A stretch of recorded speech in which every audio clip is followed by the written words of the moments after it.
Hello. Hello.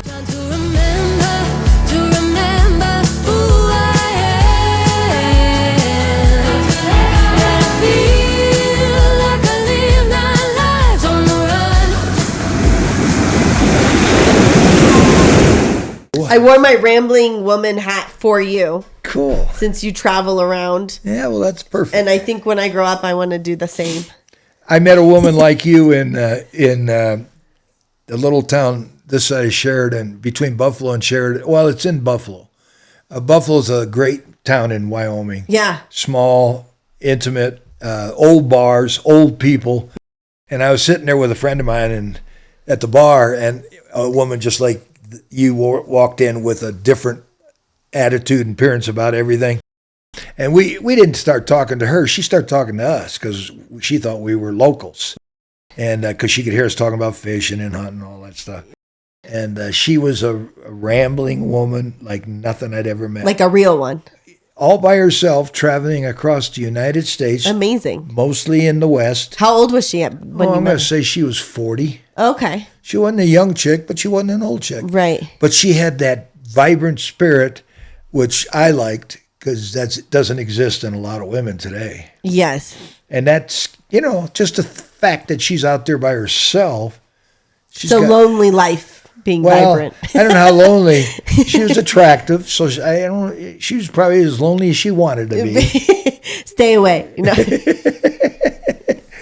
That's too funny. Well, let's talk about how we met. Do you remember? Yes, in Golden. Yes. Golden is one of my favorite communities on the planet because I lived there for about 3 years, right next to the School of Mines. Oh, perfect. In a big, beautiful home that I didn't own. A friend of mine owned it.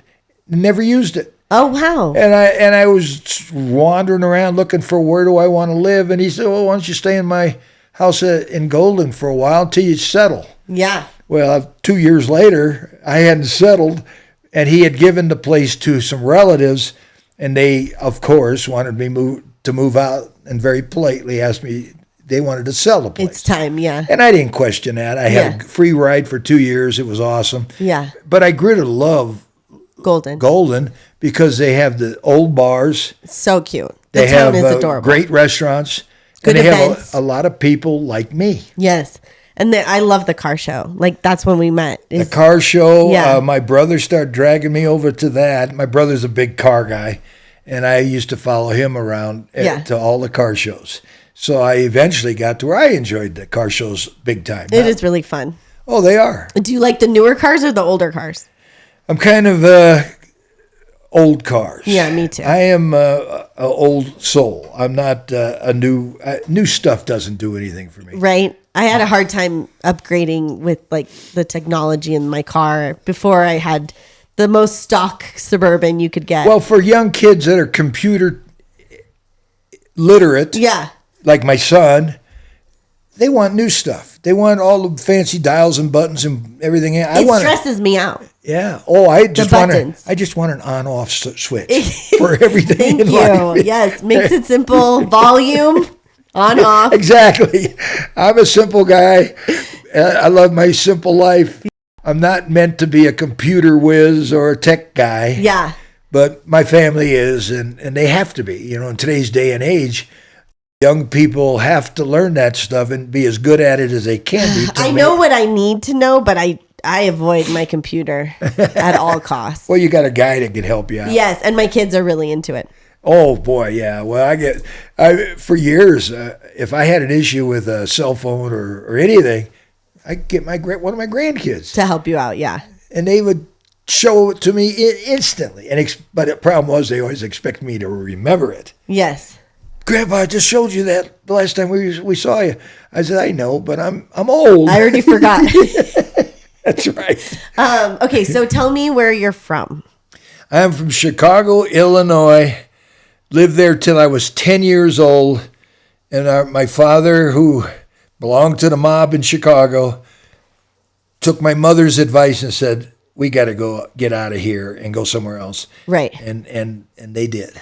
And you said that the plan was to go to California, but they ended up here because of family.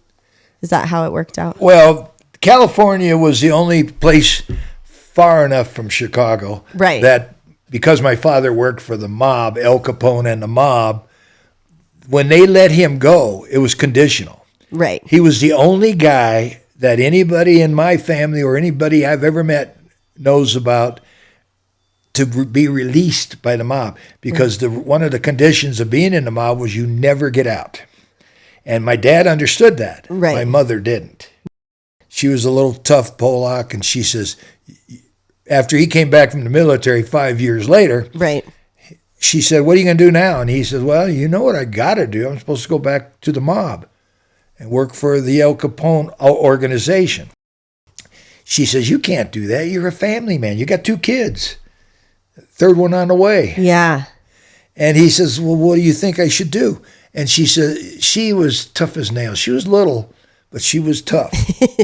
Little Polish gal. She said, you need to ask the top dogs in the mob if they'll let you go. Right. And he said, they aren't going to let me go. They never let anybody go. Yeah. And she insisted on him asking. And as big as he was twice her size, he said, okay, I'll ask. Well, they had their weekly meeting at some restaurant in Chicago. Right. Pizza place. And there was, I think there was 9 kingpins to the Capone mob in Chicago. And they met every week and usually discussed business.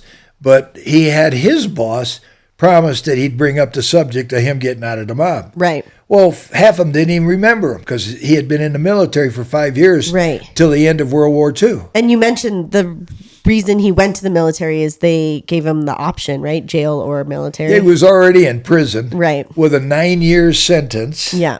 And the judge called him and half a dozen other guys to the bench when the war broke out. Now, none of these guys, including my dad, knew anything about the war. Right. Because they were in prison. Right. And the judge said to them, you boys have an opportunity. And they, what? Join the military tomorrow. I'll expunge your records. You won't have any record. Or go back to prison. Well, obviously. No brainer. No brainer. Yes, exactly. Yeah. So he did what his heart told him to do. Told Mom that they're going to let me go. But the conditions they gave him after they agreed to it was, we as a family had to move as far from Chicago as possible. Yeah. California. So I forgot because you mentioned this story a long time ago. Was it your mom that got Al Capone and their group to agree to it, or was it your dad? Al Capone was never involved in that decision. He was the boss. He had all the people. Oh, he had lieutenants that took care of business. Right. Al Capone was a figurehead. Just like the St. Valentine's massacre. Right. They accused him of being the ringleader of that, but they could never prove it. And he wasn't involved, but he good chance he was behind it. I don't know for a fact, but they ended up arresting him for tax evasion. And that was the only thing they could pin on Al Capone after all those years of running the rackets. That's crazy. It is crazy, but everybody was on the payroll. The police, some of the police. Absolutely. I'm pretty sure the mayor was on the bankroll. What year was this? Oh, well, that was 40. I was born in 44. The war ended in 45. It was shortly thereafter. Right there, yeah. So you were a young boy. Well, I was 10 years old, so that would have been, towards the end of that or beginning of that. Right. It was all a process. And then when you guys came to Denver and you decided to stay here, you've always been here. And well, we didn't decide to stay here. We had my mom had a sister that lived in Aurora, suburb of Denver, and she opened up her house to us, yeah. While Dad went on to California looking for work. Oh, okay. And so we as a family were here, but we weren't involved in school or anything, and we were waiting for Dad to come home with the results of his... like, where are we going next? And he came home very downhearted, told Mom he couldn't find a decent job that paid the kind of money he wanted to make. In California. Yeah, and back then there weren't the opportunities there are now. So he was telling her that, and she says, well, we're here next to Denver. Why don't you go into Denver and see what kind of work they got? First place he went to, they hired him. Perfect. Serendipitous. And that's what kept us there. Yeah. And so I ended up going to Aurora and graduating from Aurora Central. And my brain kept going, God, if we'd have been in California, I probably would have been a beach bum chasing girls. Did you ever make it to Cali to chase some girls? No, my best friend, he and I went, when we graduated from high school in 1962, we went to California. And we went with his dad. And I just walked down the beach and had girls running me down. I'd never seen. I don't think it's the same anymore. Well, I don't think it was. It was amazing. Cute little girls walking down the beach in their little bikinis, going, "Hi, how are you?" And I'm thinking to myself, "Oh my God, I died and went to heaven." That's hilarious. So we've talked about how many businesses you've owned. Give me a little bit of all that. Well, that was all part of my dream when I was in Vietnam. I had a vision that if I got out of Vietnam alive, which I wasn't real sure about, but if I did. And you were in for how long? I was in 2 years. 2 years, okay. And if I got out and was whole, I would start a business that was a dream of mine most of my life, and that was the fishing business. So I got involved in fishing. I worked in a truck line when I got back. They saved my job. That's nice. Well, military guys got top preference from all their work when they got drafted or enlisted in the military. On the way back. They didn't lose their job. And I went back to the truck line I was working for, and they said, "Oh, Joe, welcome back." And made me a foreman, which was a promotion with a little more pay. That's so nice. That was good. And my wife at the time went to work for IBM, which turned out to be one of the greatest places in the world to work. So we were doing really well. We bought a big fancy house almost immediately. And but I wasn't happy. We had What was your route? Truck route? Well, I didn't drive. I worked, I was a foreman on the dock. Oh, got it. I handled dock operations. Right. Loading and unloading trucks. This was in Colorado. Yeah. I never got into the driving part because I was a family man and I didn't want to be away. Stick close by. Oh, yeah. Yeah. That's quite an obligation. Anybody that's a driver for a living and married, that's a tough deal. Now you're seeing it more and more when we're on the road, where there are couples that do it together. Yeah, a lot of that going on, and that's good. That's how they stay together. Yeah. It's so simple for a guy like me. I meet people all the time. Oh, me and my wife, we're going to get a divorce. And, why? You got 2 or 3 kids. What's wrong with you? Yeah. Why don't you suck it up? And they go, what do you recommend? I said, well, a couple things. And the women are the key. Yes. The guy, I don't care how tough they think they are, this little prissy woman that they have at home is tougher. Smarter too, and I already love you.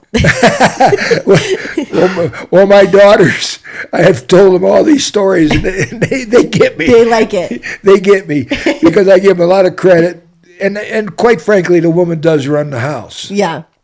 The guy comes home. I've had daughters say, "Dad, my husband's acting up. He's being a real schmuck." I said, get over that. I said, there's only 3 things in life a woman has to do to make a guy happy. Yeah. And then, what's that? And they think it's going to be something serious, like kinky sex or something. Yeah. No. Turn on the TV to a football game. Oh. Get him a beer. Set him down in the easy chair and rub his neck or back for a couple minutes. He'll melt. It's true. I'm going to have to try that. Well, it works, believe me. Women always think it's a lot more complicated than that because their brain is complicated. Yeah, that's a good way to put it. And, those books, men are from Mars and women are from Venus. Yes. That's very true. 100% true. Yep. Yeah, I agree. And that doesn't mean we can't get along. No. We don't have to understand and use each other's strengths. Exactly. Yeah. And support. Yes. If the guy wants to, like in my case, I wanted to start my fishing business, and my first wife wasn't behind me. So guess what? I could get a wife anytime. A good fishing trip was hard to come by. So you asked her? And that cost me dearly. Yes. And then look at everything that you've accomplished with fishing. Well, I not only did it, I made it big. Much bigger than even I imagined. Expected, yeah. She had to be shocked. But she was smart enough not to wait around to see what I was going to do. Yeah. And we got a divorce, and she went into education. Mm-hmm. She got her master's degree. She got her PhD. So she was happy. She accomplished everything she wanted to accomplish. To do, yeah. I was in the fishing world, and I was doing really well. And the more success I had, the more business I got.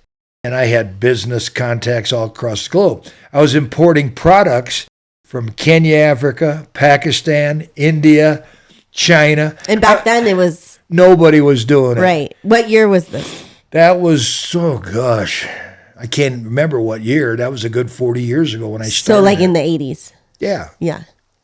A few people were playing with that idea, but they didn't have the deal I had. I had always been able to deal with people who don't speak real good English. When I was traveling a lot, I'd go to places where there'd only be one or two people in the village or the town that spoke any English. And what I learned at a young age was, okay, what words do they speak? Okay, build the case around those words. Right. And I did that with the Kenyans. When they called me from Kenya, Africa, on the phone, I had a guy who was speaking fairly good English. Like broken, yeah. But I understood what he was trying to get at. And next thing I know, he's making me millions of dollars. Easy peasy. Just sending everything in. Did everything come in through the ports or? Most of it came over by ship. Mm-hmm. They sent a lot of stuff U.S. Post Office because my products in the beginning were real small and could fit in a small box. Right, especially fishing stuff. Yeah. Well, especially fishing flies. Yes, yeah. My biggest items were fishing flies. And you could put a truckload of them in a little box. So when you started doing that, did you open your store afterwards? When I started making so much money, I couldn't spend it fast enough. and I like to go to Vegas and gamble, so I blew a lot of money there. Bought my wife a big fancy house, and she was happy for the moment. Your second wife? My first wife. Oh, your first wife. Yeah, this all was occurring with my first wife. Around the same time. But, one day I said, I want to build this business. I want to make it really big. I'm in a good position. Everybody's buying my stuff already. And I didn't have enough money to buy more products. And I said, I need to use the house as collateral on a loan to really build my business. Yeah, to take it to the next level. I was 100% confident I'd do great.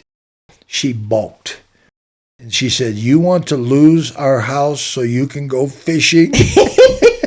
I mean, I kind of get what she's saying. Well, I couldn't believe she said it that way.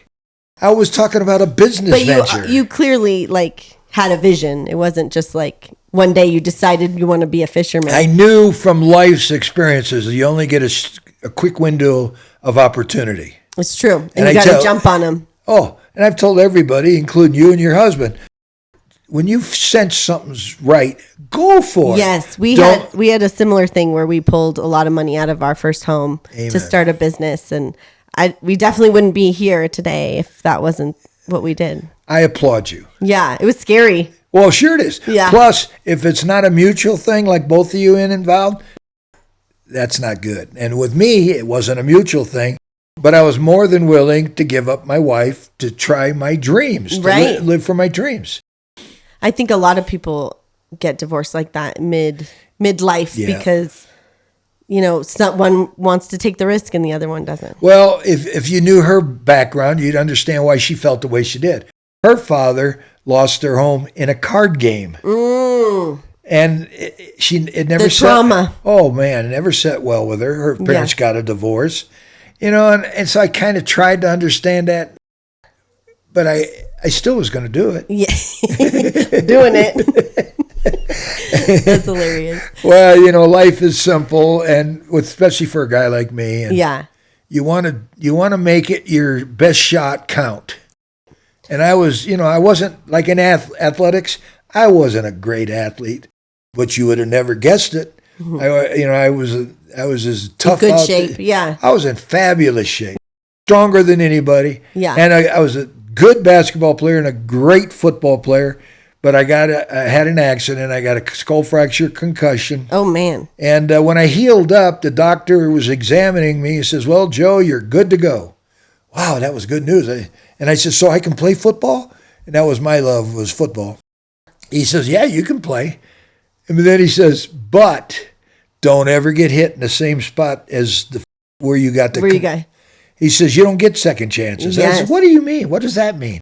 He says, you get... He basically said, no, you can't play.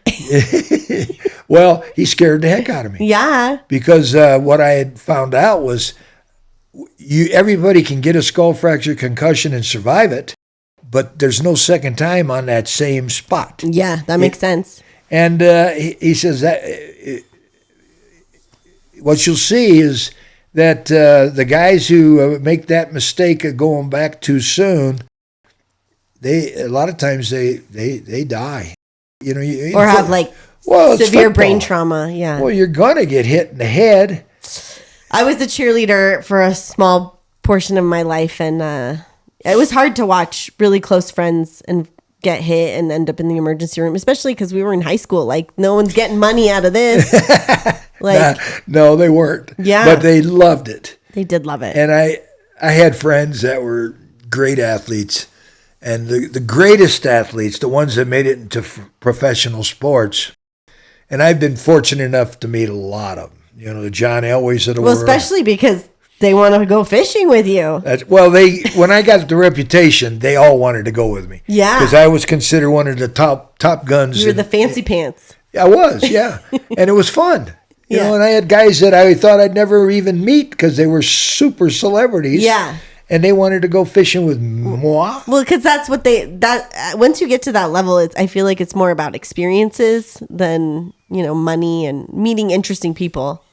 You know, I never did any of those things for money, but I made a ton of it in spite of myself. But just doing what you love. Yeah. I think a lot of people forget about that because everyone's like stuck in this, we have to be safe and make the right choices and all this stuff. But once you love what you do, which this is what I love to do, I love to talk to people and tell their story. Yeah. So I'm hoping that's the same for me. Well, you have many gifts. You have many opportunities still coming. And the good Lord willing, you'll recognize it and go for it. Yes. I just want to prove that everyone has a story, no matter who they are. You know, I've said something years ago to friends of mine. You know, you'd watch the Cosbys on TV. You'd watch the Hiccup. You'd watch different family shows. Right. And some of them were really good. Most of them were worth watching. And I always thought, you could take any family in America, black or white. Yeah. Cosby's proved that. And make a hit show out of it. Make a show out of it, yeah. And Roseanne, she was another one. I loved that show. I loved Roseanne because she was like my mom.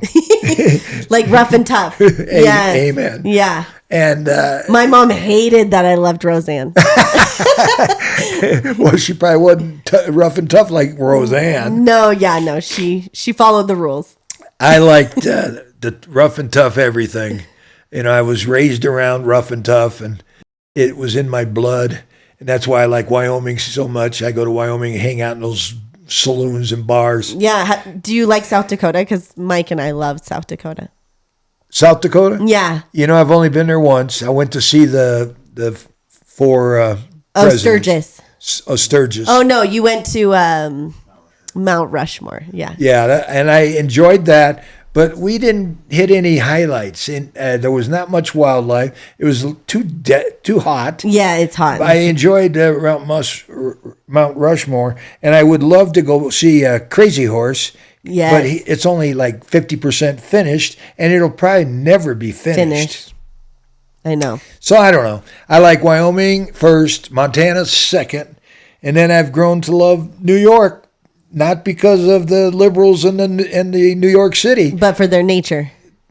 The nature in upper state New York along the Great Lakes beautiful. Is phenomenal. I've heard that. And I usually go into Buffalo, New York and go both directions and fish Lake Ontario and Lake Erie tributaries in the fall. and it's the best fishing in the world that hardly anybody knows about. That's crazy. It is crazy because I've always said, if they had somebody like me in charge of the fisheries around here, yes, or the I licenses would and the promote permits. and endorse and show pictures of the biggest fish people have ever seen, which I've done for my own trips. I book trips there more so than anywhere else on the globe because I can promise one thing. The biggest trout of your life, you go on one of those trips with me. Really? And everybody says, well, I caught a 7 or 8 pounder out of some reservoir here in Colorado. And I laugh at them. Because they're what? Double the size? Yes. Yeah. 7 and 8 pounders we call dinks. Little babies. Yeah, they're nothing. I mean, everybody can catch them. But you get over the 10-pound class or 15-pound class or 20-pound class, now you're talking my language. So tell us about your records. Like, what were the world records? Well, when I went with my friend Jim Walls, my very good friend, we were always seeking out the prime fisheries in the country, especially the western United States. Just to break the record. Well, we weren't even thinking about records. We just wanted to catch big fish. Yeah. I didn't even know what the records were when I started doing that. That's crazy. Because I never thought for a moment that I'd get one that size. Right. It was just... But I met a guy who had like 5 world records. And he was a real low-key, easygoing guy. His name was Del Canny. Mm-hmm. And I could see this guy knew more than anybody. And he was very quiet about it. He didn't just throw it at you. You had to dig it out. And he was telling me about lakes, including Flaming Gorge, Utah, back in the late 70s. And I didn't even know anything about Flaming Gorge. I've never even heard of it. And he said, well, Joe, if you really want to try for the big fish, you need to go to Flaming Gorge. So me and my buddy planned a trip the next spring in April. And the first time we went there, we got skunked. We didn't do any good at all. But I was convinced. I saw mounts and pictures on the walls in some of the local stores. I knew they were there. They were I just had to learn the sleepers. Yeah. So I got back with Del Canny and asked him some more questions about where should we fish, what should we use, and he told me the secret flies. Is the time of day also? Time of the year. Okay. The key to big fish is you got to be where they are at the right couple weeks of opportunity. Most fisheries, especially if they're lakes, they only have a short window of opportunity because they drop back out to deep water where you aren't even fishing. So I had to learn all that stuff, and I did. And then I met a celebrity fisherman named Lefty Kreh, who was an amazing guy. And he opened up to me. And Lefty was my kind of guy. If I showed up to a show and he was there talking to 10 or 15 people, if it was just me or me and a buddy, he would act like he didn't see us. But if I showed up with a pretty girl, he always saw us. He was keyed on the girl, comes marching right over, wouldn't even tell everybody he's talking to, hang on. He'd come over to meet the girl. And the girl, he'd always say the same thing to the girl. He'd say, what are you doing with this bum? And I love that kind of humor. Yes. And the girls would always laugh. Yeah. And Lefty was the master at getting to know people. And he had more expertise in that head of his than any man I ever met except for Del Canny. So I asked Lefty, okay, Lefty, I got a spot where the big fish are. What am I doing wrong? He gave me a couple hints and clues as to what I was doing wrong. I incorporated it in our next trip in April, and I caught the biggest brown trout in the world on the fly that Del Canny recommended, called giant grizzly shrimp, about a 4-inch crayfish imitation. Oh. And then Lefty told me I had to tweak my fly line. You're using too long a leader on a sinking line. Oh. I said, I am? Well, how long is this supposed to be? And he said, a lot shorter. So I shortened my leader on a sinking fly line, which made a big difference. And then I went to the spot that Del Canny had recommended. And was that the deepest part of the lake, or? It was at Flaming Gorge, close to the dam. And it was a place that... where there's like a current? No current, just still deep water. Okay. And when they stock the lake every spring, they all sit brings there. all them big fish out of the deep water to feed on the little stockers. And That's why the April. well, usually you had to key in around the stocking to get the big fish to come out of the depths. It's like takes a couple of days or. No, big fish have a sonar system in their body that hears the noise of the stockers when they get dumped into the lake, and they go over to investigate or to feed. They already knew that. Yeah, that's fascinating. And oh my God, that lake every lake I've ever been to, right after they stocked it, whatever big fish are in there, They come up. You got about a week, sometimes longer, opportunity to catch the biggest fish of your life. That's crazy. You had to be there then, though. Yeah, and you have to plan it. You had to know in advance when they were going to plan them, if you lucked out. And sometimes I just lucked out. If I saw a stocking truck driving down the highway, You follow it. I'd follow it. And the guys in the truck would think, oh, there's some schmucks that want to catch the stockers. Yeah. The last thing in the world I wanted to catch was the a big 10. boys. Yeah. I would hang around until the big ones started to feed on the stockers, and that's when I would get going. That's crazy. And I would never expect like a 4-inch thing to catch a fish. Oh, this fly that I used, a giant grizzly shrimp. It was created by somebody I didn't even know. Del Canny knew how to tie it. And over the phone, he told me how to tie it. And I said to Del, that's not a shrimp. That's pre-FaceTime. How do you just tell someone how to tie it? Well, you just do. Kind of work it out. Well, if you're good enough and smart enough, you figure things out. Right, totally. And Del was very good at describing how to tie the fly. And I tied it precisely the way he had told me to tie it. And the first trip I made with it was to Flaming Gorge in 1978, and I caught that world record on it. So 1978, what the fly fish, what was it, the size of the fish that broke the record? The weight. The weight, okay. Yeah, my fish, when I first caught it, I went to a local store, and he had a meat scale there that said my fish weighed 30 pounds. Holy moly. And Did you eat it? No, hell no. That was a record. Oh, yeah. So what do you do with it? Just throw Well, it? you try and get the record established. You have to call the Game and Fish. They have to tell you exactly what it is. Okay. And they look at it to make sure it was fairly caught. Meanwhile, it's in a bucket of water, I'm guessing? No, I just had it sitting there on a... just plopped out there. Yeah, and the first time I weighed it weighed 30 pounds. But now I knew I had probably a world record. Nobody's around to officially acknowledge it. Check it. Yeah. And the Game and Fish guys came and said, you got to... Well, when they checked it, it weighed 27.3. It had already lost 3 pounds in the first 4 hours. Oh, crazy. Well, they lose an ounce a pound. That makes sense. The water starts to drain. That's correct. Yeah. And I said to them, well, they said to me, we think you still have a world record. I said, well, what is the record? They had the book on world records in their truck, and my weight class leader, 8-pound test, they said the world record currently is 24 pounds. Oh, so you were still way over. Way over. Yeah. And I said, now what? They had an official form to turn into the international Game records. and Fish people. And weeks later, it was official. They sent me a certificate. And, that's exciting. Oh, it was, because once I got the record, everybody and his brother wanted me to be a speaker at their organization. So then that's kind of how it switched over to being a speaker. That triggered everything. Yeah. I went from Joe Butler, nobody ever heard of, to Joe Butler, super celebrity, greatest fisherman that ever lived. Crazy. Oh, it's the way the world works. And that wave, you rode it for how long? Oh, I'm still riding. You're still riding it, right? Yeah, well, you've seen my books. Yes. That book there, Big Trout on Flies, has the picture of the fish on page 22, I think. Of the one you caught in the 70s. Yep. Yeah.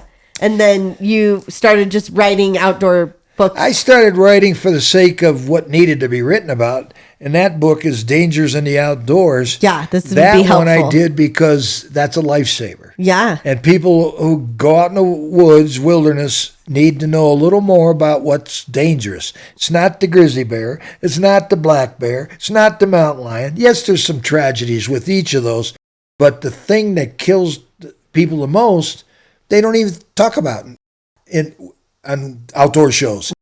lightning, cold water, and mosquitoes. Mosquitoes. Those three things needed to be covered, and I covered that in my book. That makes sense, because if you fall in cold water, man. Oh, cold water in Yellowstone. I worked in Yellowstone area for years.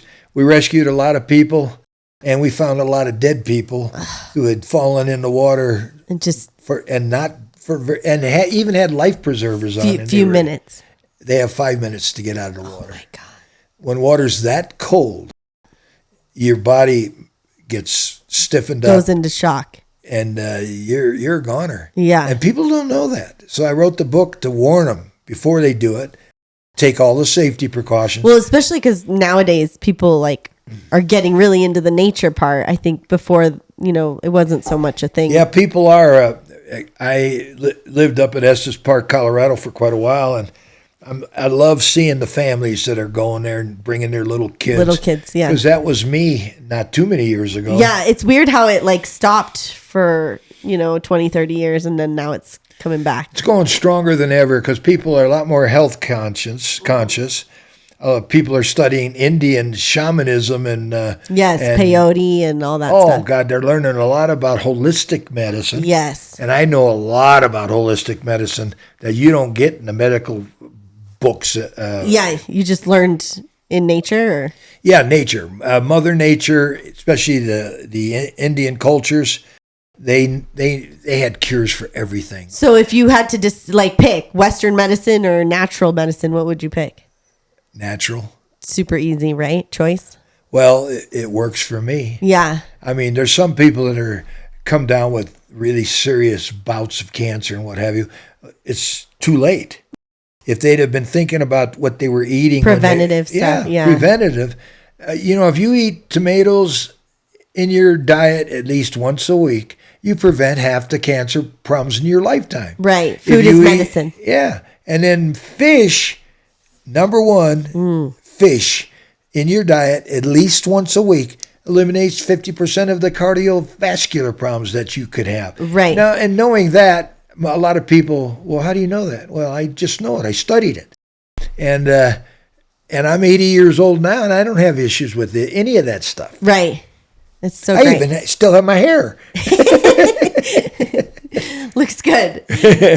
So let's talk about some unexpected relationships that you have had over the years. With women or what?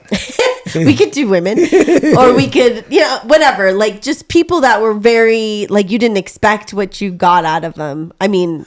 Oh, influential people in my life. Yeah, that have kind of paved the way for you, but also broke stereotypes in the sense of, it's not what you expected. Well, some of my best friends, like Jim Walls, I met in the truck line.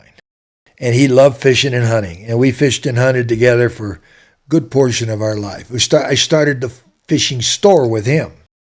And then I met Del Canny, who was, without question, the brightest guy about trout ever to live. And hardly anybody had ever heard of him. He was low key.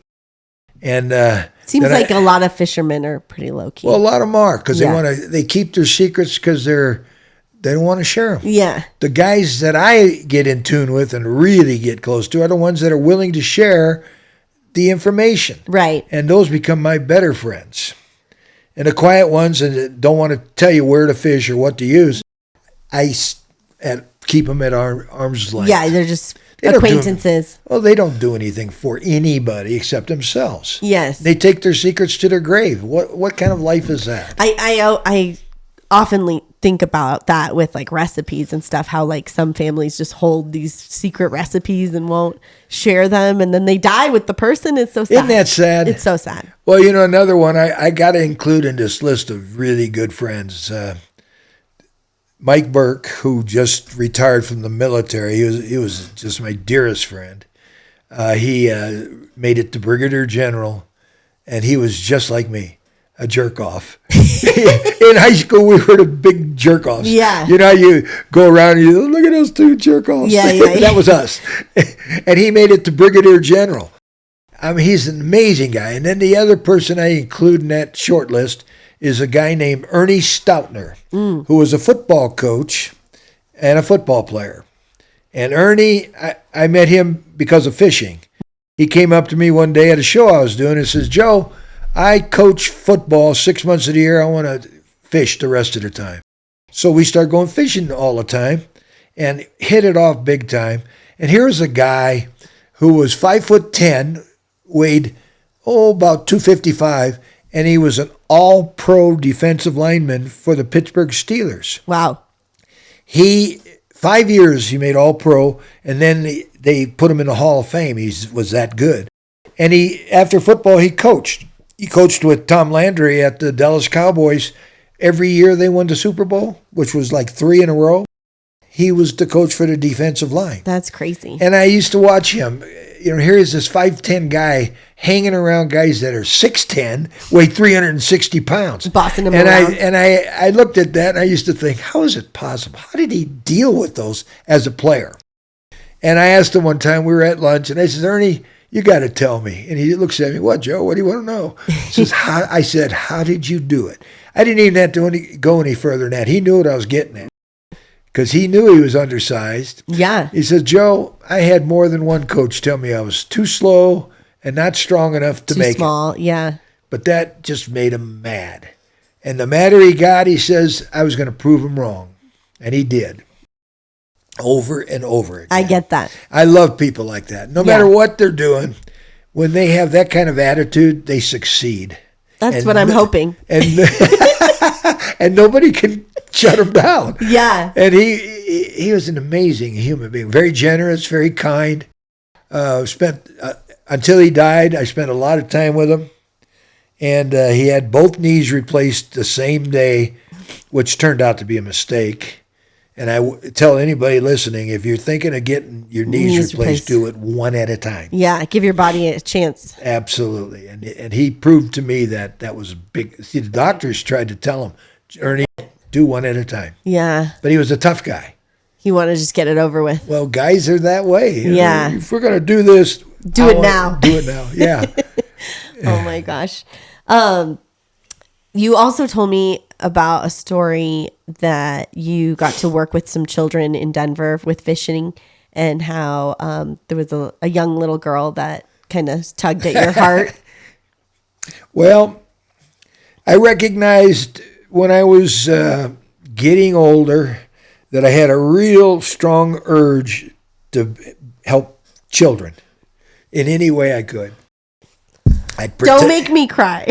Well, I can't tell a lot of those stories about the kids that don't bring tears to my eyes because I remember them like they were yesterday. And I got involved with Boy Scouts, which is a great organization. And the people that ran Boy Scouts back then, superhumans, just wonderful people, doing everything for the kids. And any of this negative press they've got, I get just burnt up. I bet. Because I'm sure you saw the firsthand how the... Right. Yeah, they were great. Mm-hmm. And I met a lot of really good guys and gals. And most of them were volunteers with kids. They didn't get paid for it. I didn't get paid for it. And we would gather groups of kids, mostly special ed kids. Yes. Sometimes kids in wheelchairs and whatever else. Right. And we even did a Easter special one time where we were featured on ESPN with 149 kids and their parents. That's fun. Oh, it was fabulous. And these kids were awesome. I mean, I'm not going to tell you they were all great kids because you gather enough people, even kids, you're going to have one jerk off in the group. Yeah. And I'll never forget it. We were doing this event up at Steamboat Springs. Okay. And I invited my wife along. And she said, oh, great, I'd like to do that. And we were kind of separate. I was doing a lot of things with the kids, and including I was the cook. And she comes up to me and says, Joe, I hate to even bring this up. And I said, what? She said, I'm having issues with one boy, a 14-year-old, and I'm not sure how to handle it. Well, I saw that with the counselors, too. Those counselors have a troubled kid that they don't know how to handle. They just avoid the kid. Right, which is kind of worse. Well, it could be, but I didn't judge them. I said, I'm the kind of guy that when I have an issue, You're like, I'll handle it. I'll get right. I said, who is he? And she pointed out this boy who I kind of knew it was before she even pointed him out. Yeah. I could see the way he was acting around some of the older girls. Right. And everybody was afraid of him. Interesting. Except me. And I went up to him. I says, come on, we're going to go have a talk. And he didn't want to go. So I grabbed him by the arm. You scared him. Well, I made him go. Yeah. I said, I'm going to only tell you this once, and you better listen because there won't be a second time. And he knew right away where I was going to go with it. Right. And I told him, I've had too many complaints about you and the way you deal with girls and women. And that ain't going to happen around me. I said, you will learn to treat them with respect or you will disappear. Train station him. Well, I always use strong words with get your point across. I try to get the point across. Yes. Now, some people say, oh, you're going to kill that? No, I'm not. Sometimes I wish we still had that in society. Well, I was raised that way. Yeah. If you don't want to disappear, don't make problems. Don't be a problem for your mom or your dad. And so anyway, I took him out to the yard, told him how it was going to be, and I didn't want to see it go back to the way it was. And never heard another complaint from anybody about him. He seemed to... How simple. Well, I think he mingled okay, but he needed direction. Right. He wasn't a bad kid. He just didn't, yeah. He just had never had direction because everybody was a little bit afraid of him. Yeah. He was a good-sized kid. And I always dealt with things directly. Like my father, he says, you deal with these... I came home from school one time, I'd been picked on by some bullies, and my dad says, what's going on? You're acting strange. Yeah. I said, well, I got some punks that are, getting on me. And he says, what are you doing about it? And here's my dad, big tough guy. Yeah. And I said, Dad, I'm going to be honest with you. I'm not doing anything. I'm kind of trying to just talk it down and leave it alone. Yeah. And he goes, oh, that's really good to hear. I'm glad you're handling it diplomatically. And he turns around, starts to walk away. And I said, but Dad, and he stops, looks at me, and he says, what? I said, what about the ones that talk's not enough? They want to hurt fight, you. They want to fight. Mm-hmm. And then he turns to the other side of my father. He says, then you kill the son of a bitch. And I'm going, whoa, that was a big change. That was, yeah. But where did we go from 0 to 60? Well, I didn't understand it then. Yeah. I was still young. But just scare him. But as I got older, I know exactly what he meant. Yeah. Because, when you go through life older and you go to bars and what have you. Yeah. I met a lot of dirtbags. And what I realized was, okay, warn them, tell them you don't want to fight. And if they think they want to fight you, then take his head off and hand it to him. Here's the fight. and I was vicious. I was ruthless. Yeah. I usually had to be drug off of a guy like that right. by other people. Right. Because when I start pounding on him, I don't want to stop. And I didn't want to kill him, but I wanted to send a really significant message that they never forgot.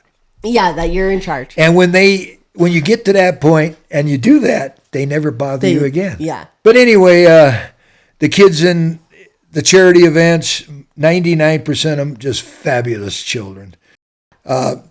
Kids in wheelchairs, broken bones, broken bodies. Yeah. Dancing with the girls. Yes. Everybody got along just fine. Do you remember the story that you mentioned to me about the girl that wanted seconds?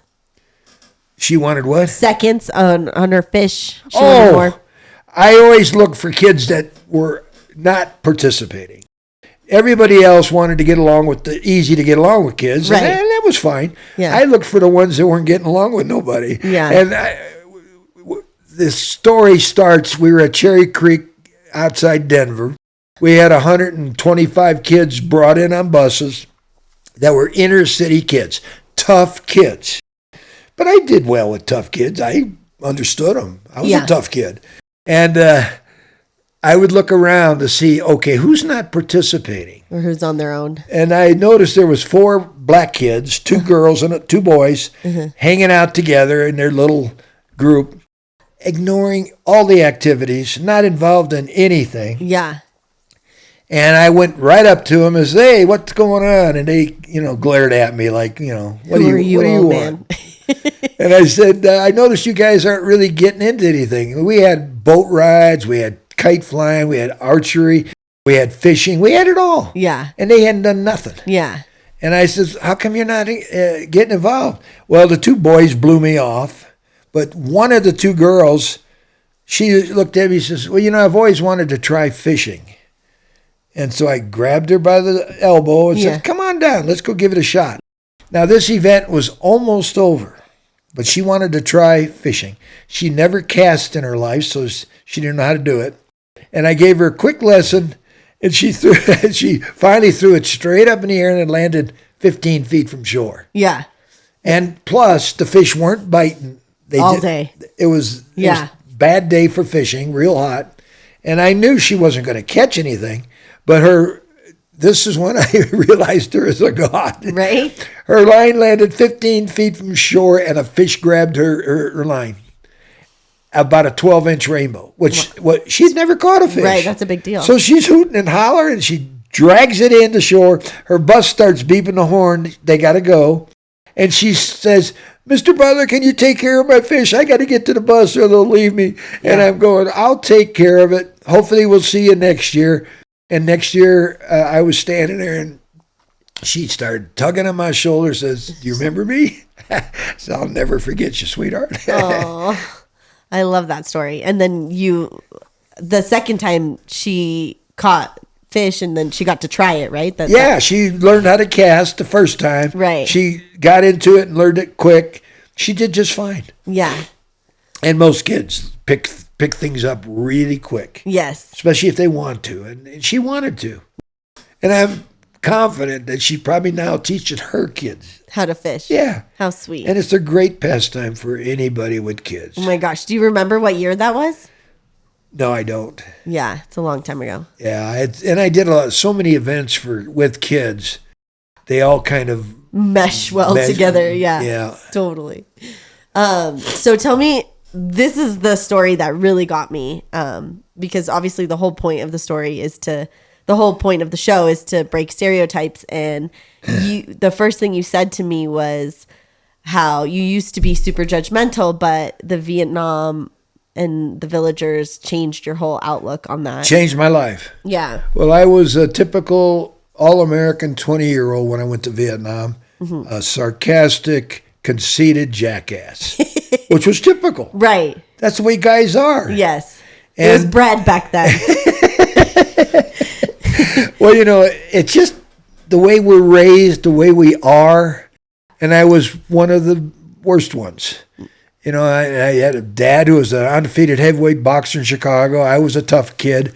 So I really thought of myself as, and the thought of going to war in Vietnam, I didn't know what to expect. And you were drafted, right? Yeah, I was drafted.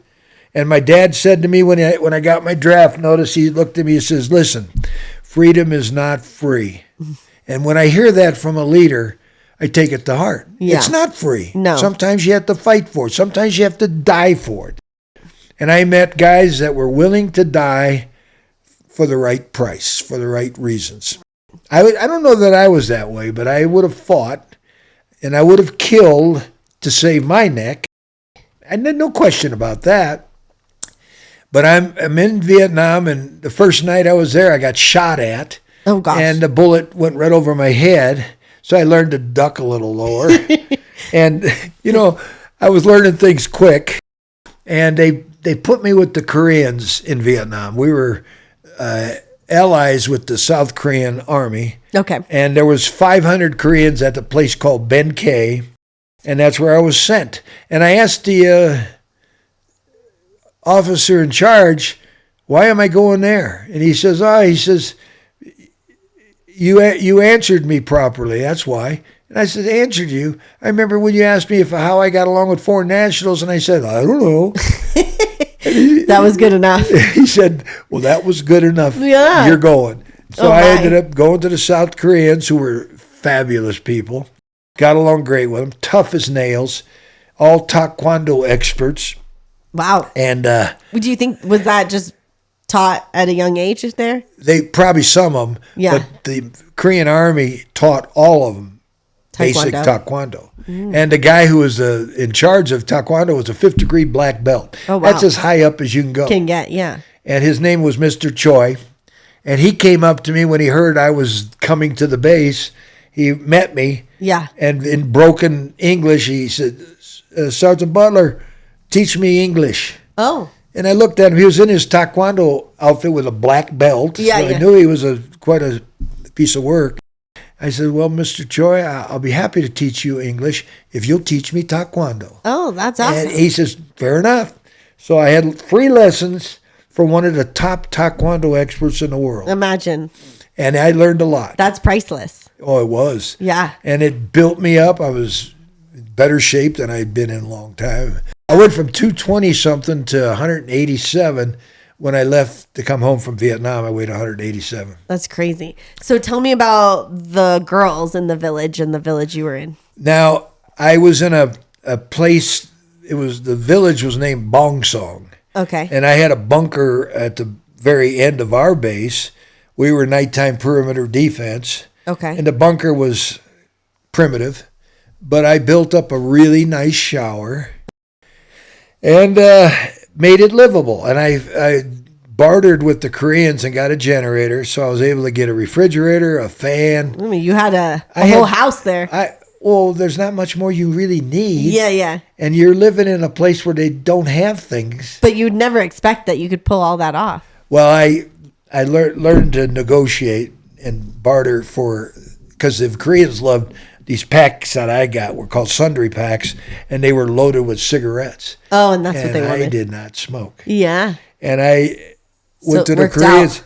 I says, do you guys like cigarettes? And they, yeah, you got some? Yeah. They loved them. So I was able to get all those items, refrigerator, fan, generator. Everyone should take note. If we have severe problems, we need alcohol and cigarettes to trade. Yep. And you need a generator to Right. run everything. Yeah, you don't exactly. need electricity if you got a generator.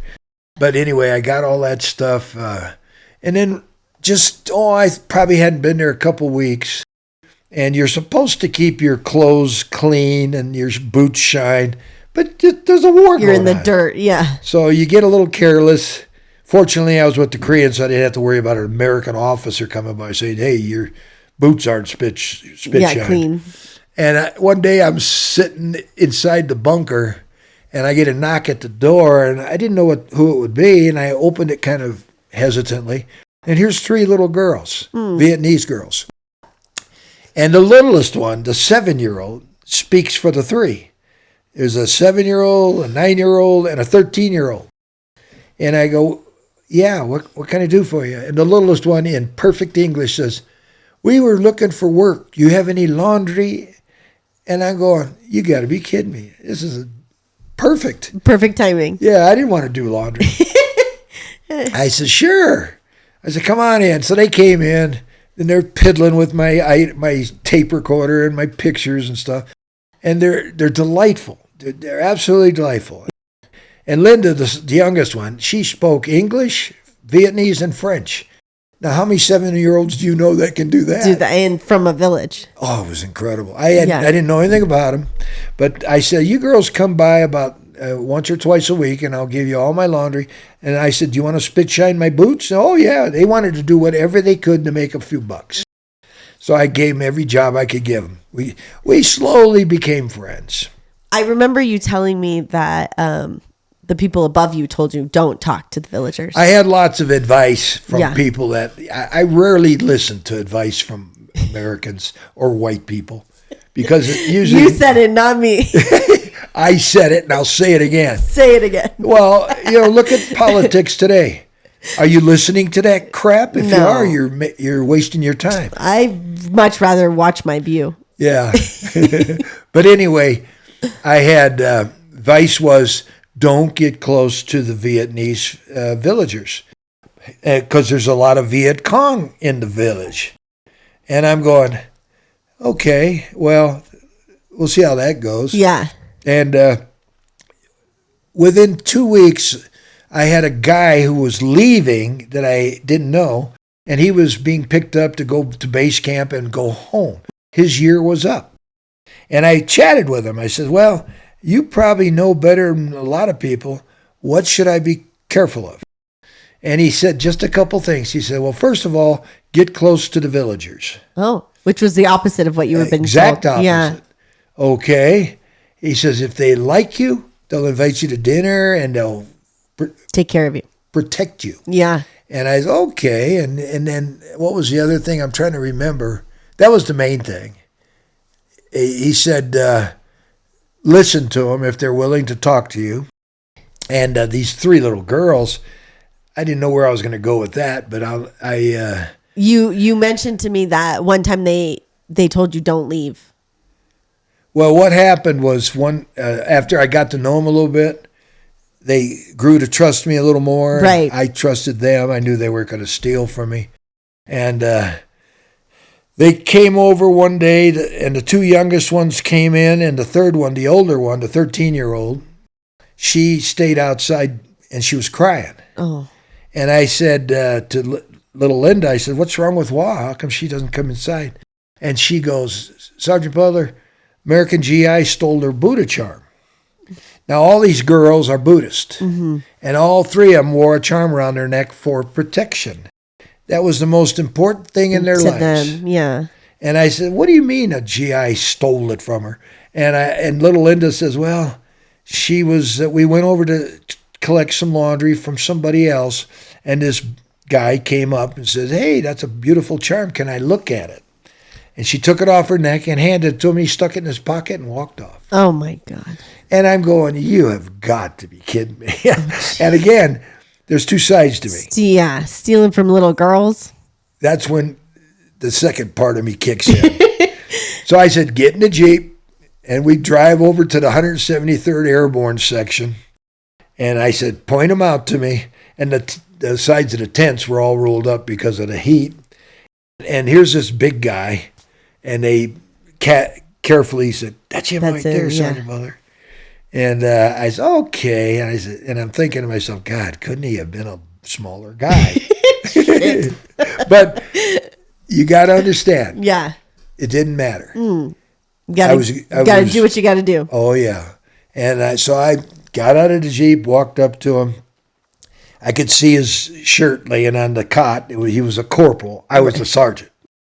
And so I outranked him. But that was all right. I wasn't going to use rank on him. I walked right up on him, and he had a snarl on his face like he was angry, like he was upset. He probably saw the girls with me and probably figured it out real quick. What was happening, yeah. And I just said one thing to him. I says, I was close enough to him where he couldn't sucker punch me. And I wanted to be able to hit him real good. Right. So that's how far I was from him, not very far. I said, do yourself a big favor and me also.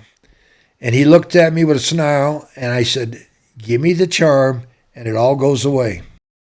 And he hesitated. I thought for sure he was going to come up swinging. Right. And I was ready to pop him a good one. And he used his head probably the first time in who knows how long. And he reached in his pocket, got the charm out, and handed it to me. And I turned around and walked off. It went away, and there was no problem. And I gave the Charm back. Buddha charm to Wah, and she didn't know what to say. And you're her hero. Well, I didn't know how important a little Buddha charm was until then. And I find out from the girls that is the most important thing in their lives. Right, because it's protecting them. Yeah. And after that, they made a point of warning me when the Viet Cong were nearby planning ambushes. I mean, we were right off of the road protecting convoys, so at night there was always an issue with something. Yeah.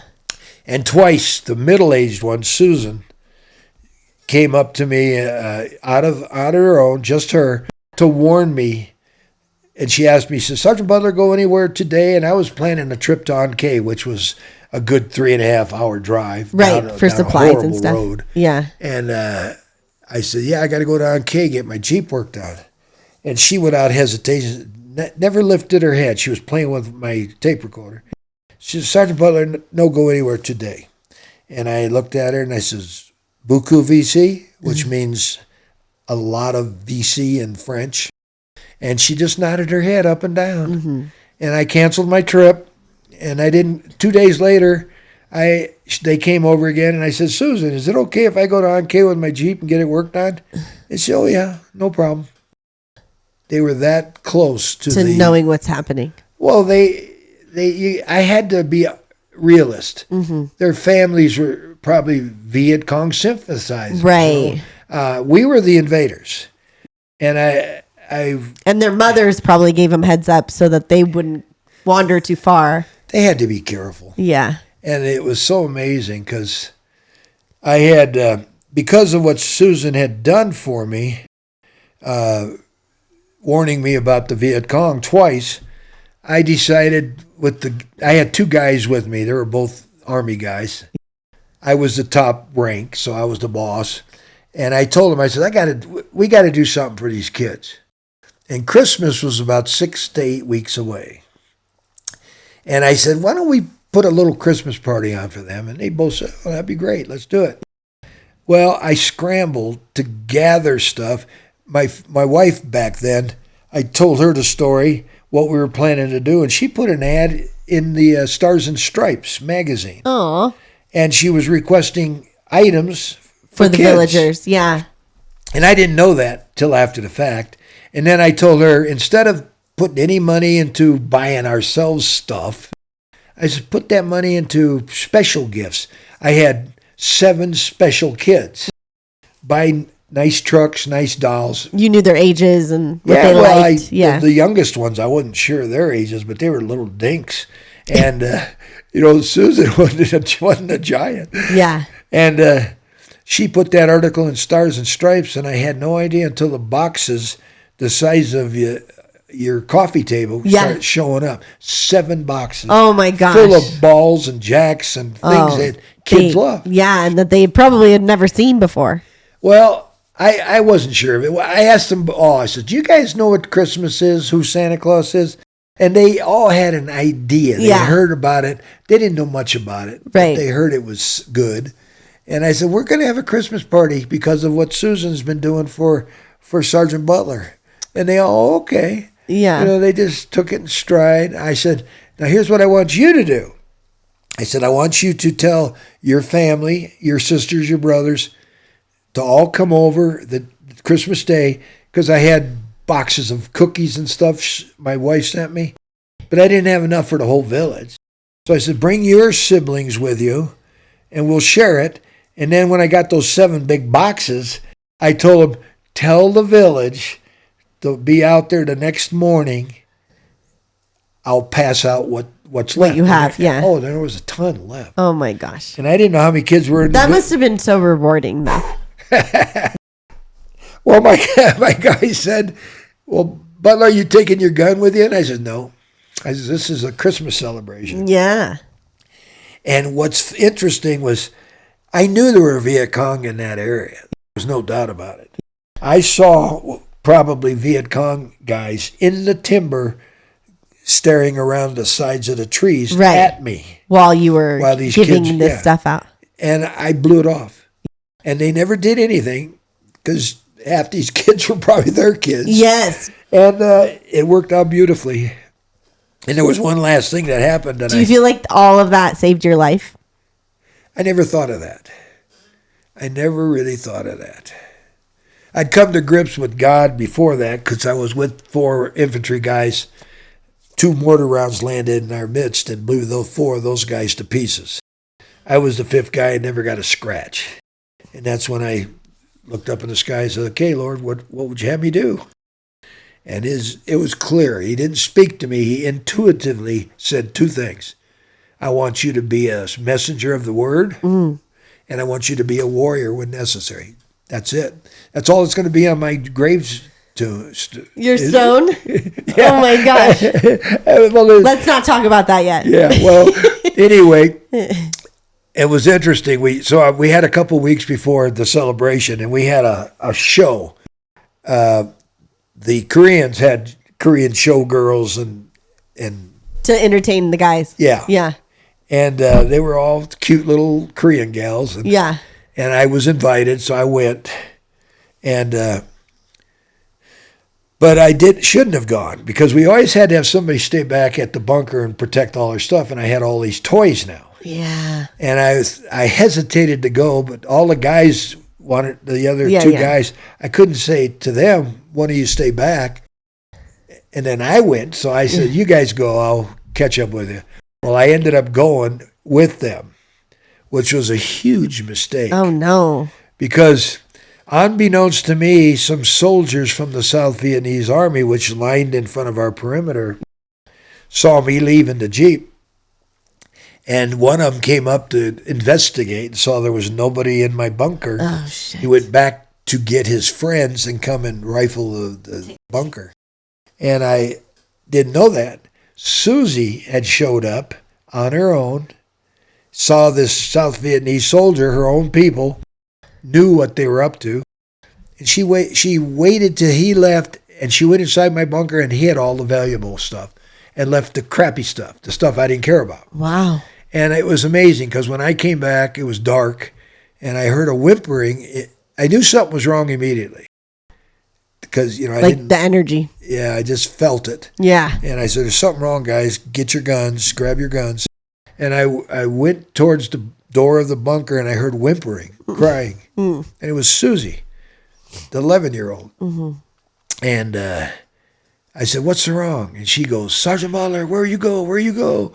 And she was mad that you left. Yeah. Mm-hmm. She didn't understand it. And I said, why? She couldn't stop it. Well, I knew right away there was something going on. Yeah. So I went into the bunker and saw my tape recorder, all my precious items were gone. I assumed the South Vietnamese had grabbed him. Yeah, but I was wrong. Mm-hmm. She knew what was going to happen, so she went into the bunker on her own, collected the stuff. Real good stuff, and put them outside in a ditch and threw a tarp over them. And I'm screaming and yelling, I'm going to kill those little bastards. And she's trying to get my attention. Like, calm down. Yeah, calm down. Grab my arm. Just saying, no, not to worry, not to worry. I said, not to worry. They stole my stuff. They even, and I had guns that were gone too. Oh, so I was really in trouble. Yeah. And she finally drugged me out to this ditch, turned over the tarp, and there was all the things that were valuable. Some, what they stole mostly? Colognes, aftershaves. Soap. Yeah. And I was so pleased. And little Susie standing there by herself. I said, God, I owe this girl. I tried to give her money. Mm-hmm. She wouldn't accept it. She wouldn't take it. That's a good story. Well, that's why we decided to have a Christmas party, because of what Susan had done for us. Yeah. And it was a tribute to her. All the other kids were fine with that. Yeah. They all got gifts, and they were happy with that. And then I had all these extra gifts. And I had already told the girls to tell the villagers to line their kids up the next morning. I didn't know how many of them would show up. They all showed up. That's so sweet. There was so many kids, I couldn't believe it. And they're all lined up on the road and jumping on my truck when I came down with all the toys. Gosh, wouldn't it be fun to find those 3 little girls? They're all so old now that there's a good chance they're not even alive. You think? That's why I don't try to find them. My one daughter tried to talk me into going back to Vietnam a couple years ago, and I was tempted. But then I thought, what if one of them's gone? For any reason. I couldn't accept it. Yeah, that would be hard. Well, I didn't, and I won't ever go, because I want to remember them like they were. Maybe one day I'll meet one of their siblings, their kids, or their grandkids. Who knows? You never know. No, or maybe they'll see this podcast. Well, wouldn't that be crazy? I don't know. One last part to this thing, and we'll go to another subject. The girls, a week before the party, one of them came up to me, and I can't remember which one it was, to warn me that some of the town thugs in the village, boys without families, without parents, who lived by stealing, they had found out about my party, and they threatened to steal all my presents and whatever else they could grab. From the other kids? No, from my bunker. Oh, okay. You know, and I had to go and come quite a few times, especially during the daylight when it was safe, never at night.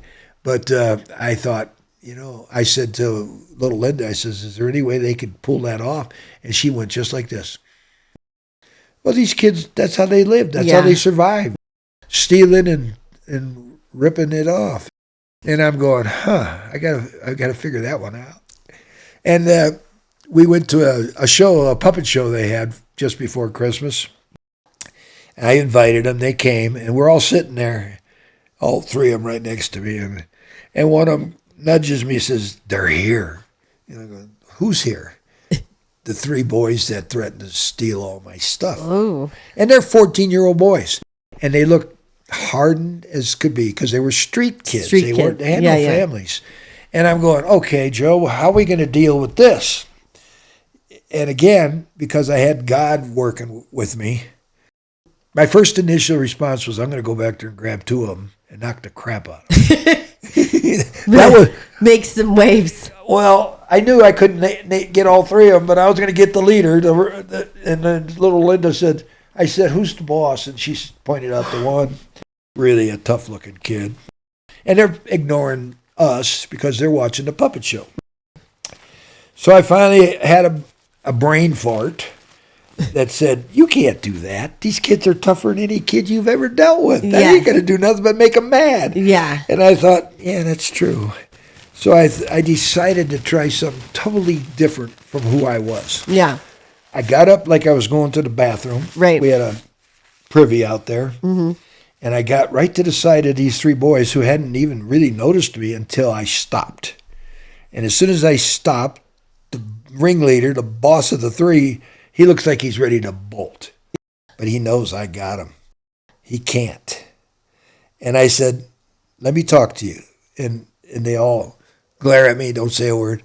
I says, I understand you want to ruin my Christmas party and steal my stuff.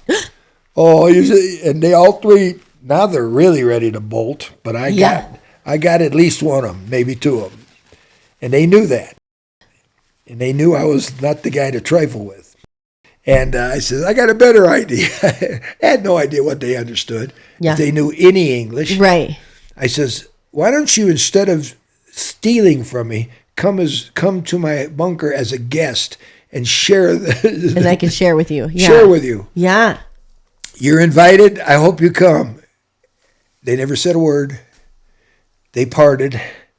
And the day of the party, a couple hours before the other kids were going to show up, I look up the dirt road, and here the three boys are coming to my bunker to get some cookies and a toy or two. So they decided to do it the right way. Well, I was smart enough not to smack them or grab them. Right. And they you knew showed that. them respect. Yes. And I think that's when we met in Golden and we were talking about how that changed you to think about how not to prejudge people and know their actual story and maybe even get to the nitty gritty of why they are the way they are. Well, when I took the Lord into my heart, it made me somebody I wasn't. Because the person I was softened you. Wasn't capable of all those things, handling them right. But the new me was. But I had to have the confidence that Jesus would protect me. And he has ever since then, all the way up to now. Yeah. I'm protected by the good Lord. As long as you respect and love people, right? Well, in the Bible, there's a whole bunch of verses about love your neighbor. And I've really gotten into that. I have no prejudices. I'm not racist. I love everybody except one person. What? Evil. Yes. If a person, and I don't care whether he's white, black, Asian, Mexican, I don't care what he is. If he's evil, I'm going to be his worst. It's the energy. I'm going to be his worst nightmare. And you got to trust your instincts. You are capable of detecting evil when it's there. To trust it, and I do. Right, because a lot of people second guess it. That's how they get caught up into these cults, and he's believing in somebody who's the worst kind of person. And I've learned to trust my instincts. Do you believe in past lives? Not like it's been presented to most people. I believe we have an opportunity to come back and be better. If you were a schmuck the first time around, I believe the Lord will send you back, try again. Give you another chance. He's such a compassionate, loving entity. I think we're all given more opportunities. And who knows, maybe a multitude of opportunities if you keep being a schmuck. I don't know. Shit, then I definitely bucked up. Well, there are people out there. And I think the Lord is, in his gracious manner, will help all of us. Do you ever meet people and you're like, I know this person, but you know that you don't know them in this lifetime, and you kinda, Yes, I do. Yeah. I've met people throughout my life that I swore I knew in a past life. And you had some kind of connection to them. Not really. I don't pursue it because it's somebody they look at me it's like... It's just a feeling. Just a feeling. Yeah. And I think we all have that ability. But I don't bother people. Yeah. I'm not going to go up to a pretty girl and say, I think I know you from past life. Give me a hug and a kiss. Imagine. Guys use anything to get to the ladies. Yes, I agree. And I had a couple friends that embarrassed me. They told girls that we met that were beyond their level of popularity. Guys have strange egos. And these two guys that I knew would tell these girls they had just lost their whole family in a car wreck. Oh, my God, to get sympathy. Exactly. And it works. It does work. And this one guy who was my ex-boss, he's married and has a couple kids, and he's talking to this gal. She's beautiful. She's not interested in him. Yeah. But then he starts telling her about his family dying. Oh, my God. And she's like, oh, you poor man. Yeah. Let me help you through the difficult times. Yes. And I'm going, you dirtbag. Oh, men. Well, it is what it is. I can't fix the world. I mean, now there's girls doing it too, so. I'm sure. Yeah. Well, you look at the celebrity guys and football players. I mean, Yeah. I hung around a lot of professional athletes, especially football players. They have women just throwing themselves at them. And it's kind of sad because that guy has a difficult time picking out a good woman. A decent one. Yeah. One that actually cares about him. Yep. That is, it's definitely like clouding to people. It's sad because it doesn't work real well for either one of them, especially in the long term. No, yeah, absolutely not. Okay, so there's one I loved when we talked. We talked a little bit about aliens and Bigfoot. I love talking about aliens and Bigfoot, but there's a lot of people that look at me like I'm smoking peyote. Oh yeah, we should talk about that too. I don't smoke peyote. No, but we talked about how your judgment, because most people your age absolutely hate marijuana and would tell you it's bad and it's ruined people's lives. I was anti-drugs of any kind, including marijuana, until I got to Vietnam. Half the guys I was surrounded by smoked marijuana. And what I concluded was that was their way of dealing with a bad situation. Because they're not with us. They're in another place. And I had a guy, I'll show you a picture of later, who was 24 hours a day, 7 days a week, high on marijuana. Never came down. And that's how he handled the stress of the war. Now, he did me a big favor because I had like 4 or 5 guys with me that I was the boss, the top rank, and he would volunteer for everything. I'd have a bad mission or something that had to be done that nobody wanted to do. He always did it. Oh, Sarge, I'll do it. And his name was Morrison, and I always thought, God, Morrison, I'm so glad you're always high. Because you're doing all the bad work. And the other guys were really relieved. Yeah. And that helped with the whole unit. It's crazy that something so simple. Yeah, and marijuana, to me, I've studied it since then. My first wife got cancer 40 years ago, and she was going through horrible pains, and nothing in the modern medicine world helped her with the pain. But she started smoking marijuana. And it helped her. It helped her. It eliminated the pain. Yeah. To this day, 40 years later, she's still smoking it. That's crazy. And it probably helped her eat. Well, it's natural. See, I have a lot of trust in natural remedies. Medicines, yeah. I studied shamanism for 2 years, and everything with them that cured virtually everything we have as problems Were plants. And they had a cure for everything. And so I trust it. Well, I definitely feel I went through a traumatic life, and I definitely think marijuana is the only reason I'm here. Really? Yeah, I definitely See, you're not alone. Yeah. I mean, there's a half of the guys that came home from Vietnam. They're still smoking marijuana today if they're still around. Yeah. I mean, obviously the stuff they sell now is a lot stronger, but yeah. But yeah, I think it helps a lot of people. I never had trouble with marijuana, and my wife can verify that, my ex-wife. But the other drugs, come on. Those are tough. Again, that's the weakness of our culture. We're subject to Escaping. influence of anything. And when I was in Vietnam, one of the things that I was told, if you ever smell drugs at night, get ready. You're going to get attacked by the enemy, because they would be high. They would smoke whatever they had, and if you smelled it, they were getting high before they attacked. So almost like liquid courage. Yep. Well, humans are weak, and they depend on a lot of things, blockers, to get through the whatever it is in their life. Definitely. It's like alcohol. I mean, my God, I've lost more friends to alcoholism than anything. Oh, it is tough, that alcohol. I don't drink as much as I used to. Well, I have one drink a day. I don't have more, unless I'm going to get lucky. I might have two. But fortunately now I don't get lucky too often. But I never used it to get a woman drunk.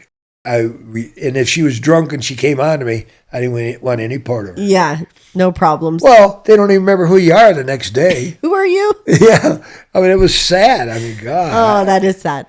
So, okay, let's talk about Bigfoot and your alien experience. Which one do you like?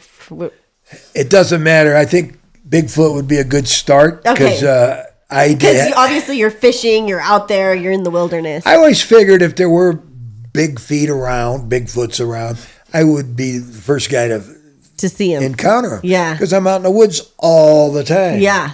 But when I first started frequenting the woods, I had no experiences out at all. Okay. So I had a lot of doubt about its existence. You're like, is this even real? But then one night, I was with a friend at a lake that was closed to fishing.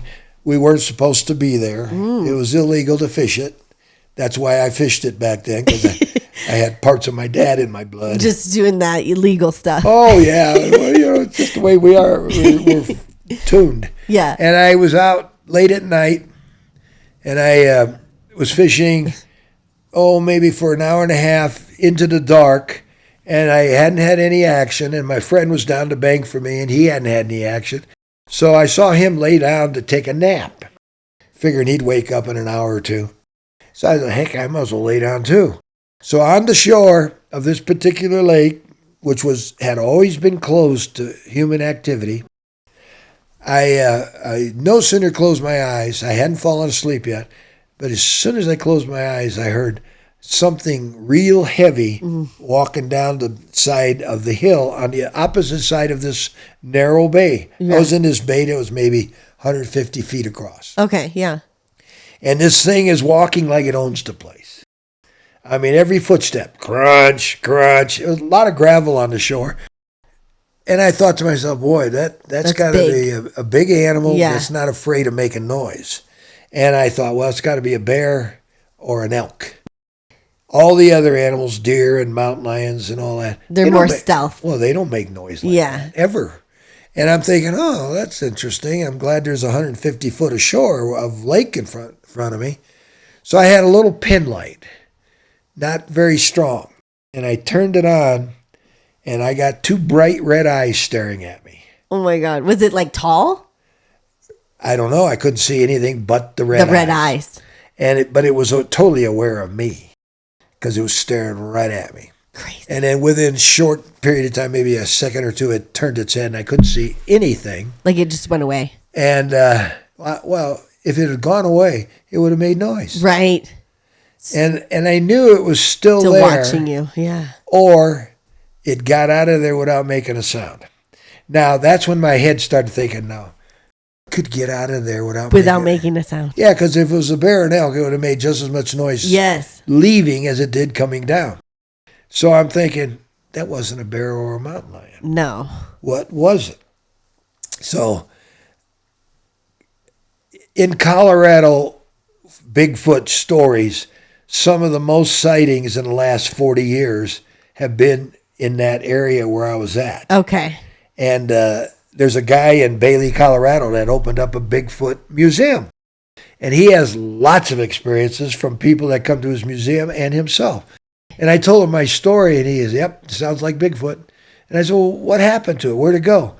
And he convinced me that in his mind, Bigfoot was different dimensional. Yes. We talked about this, interdimensional. Yeah, and I said, well, exactly what do you mean? He says his theory is they can pop in, pop out whenever they want of our dimensions. And that he says that's why you hear stories about where a Bigfoot had been. People would go there, and there'd just be a light in the forest. Like a little orb. Yes. Yeah. And I said, oh, really? I saw that caught my attention, and I remembered that. Makes sense, though, why you didn't hear him leave. Exactly.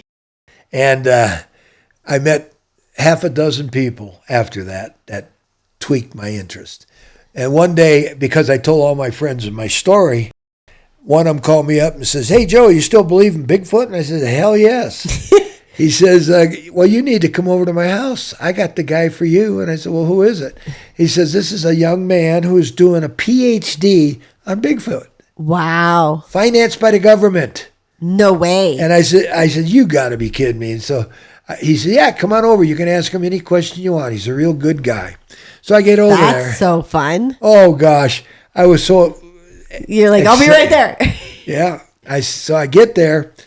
I walk into the living room. He's got a coffee table, and there's a tape player on the coffee table. Uh-huh. And he stands up and says, I'm Brian or whatever his name was. Big burly guy with a face that I trusted. Mm. You know, some people you meet, you trust them right away, and some you meet, you don't. Yeah, you told me you have that energy reader. Yeah, I've always had that. I said, well, Brian, catch me up. And he laughed. He said, well, what exactly you want to know? I said, well, first of all, do they or don't they exist? Yeah. He says, absolutely. And I said, really? So you've been doing this research for how long? He was financed for 2 years by the government.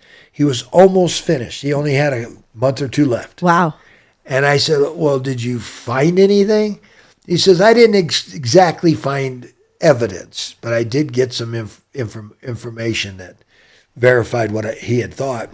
And he says, you see the tape player, which is right in front of him? He says, I want you to listen to this and tell me what you think. He turns it on, and it's got the most eerie sounds I've ever heard. Ooh. But it's not eerie in a scary way. It's eerie like the elk bugling in the fall. Moaning or... No, it was more like geese talking to each other. Wow. Or birds. It was just different. And I had an experience in Vietnam that reminded me of it. The orangutans that were in the jungle. Wow. They made sounds at like night. Birds. Oh, bird God. Sounds.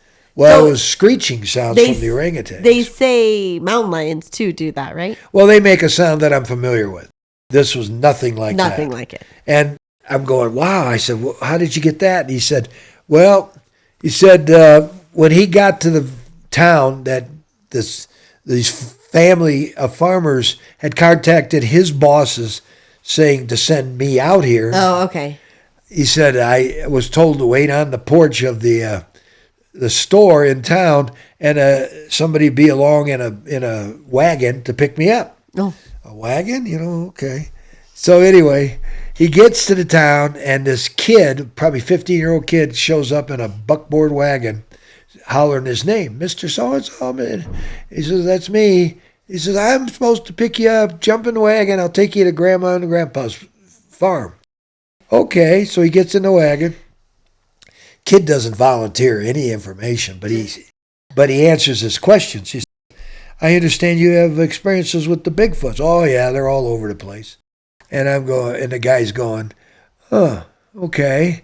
He says, all over the place. So I have a good chance of seeing them and recording them. Oh, heck yes, no problem. So he's getting a little excited because that's pretty good coming out of a 15-year-old kid. They get to the farmhouse, and first thing he noticed were Grandma and Grandpa sitting in their rocking chairs on the porch. And then the other thing he notices is that in their garden, which was right in front of him, all kinds of rocks smashing the crops, smashing the plants. Wow. Why would anybody throw rocks on top of their plants? Well, he was about to find out. He said they invited him in for dinner. And he said, well, tell me, where are these Bigfoots? He's, the old man says, you'll probably catch them tonight in the barn. And he takes them out to the barn, and they have a barrel of molasses. And he says the Bigfoots love molasses. And they had been raiding this barrel for quite a while, and the old man put a chain and a lock on it just the night before. Just to see what happens. Just to keep him from getting the molasses. Okay. And he had no idea how that would impact him. So during the night before, when he did that, they came in for molasses and they couldn't get into it, and they were mad. That's how all the rocks ended up in the garden. They took the rocks that were behind the farm that they had cleared out of the fields and thrown them over the roof into the garden. Oh my God. And this guy's going, okay, good story, but how do you prove that? Yeah. And he says, so will they come in tonight? And the old man says, well, I'm not sure. We'll take the lock off and see. So they took the lock and chain off, and nothing showed up.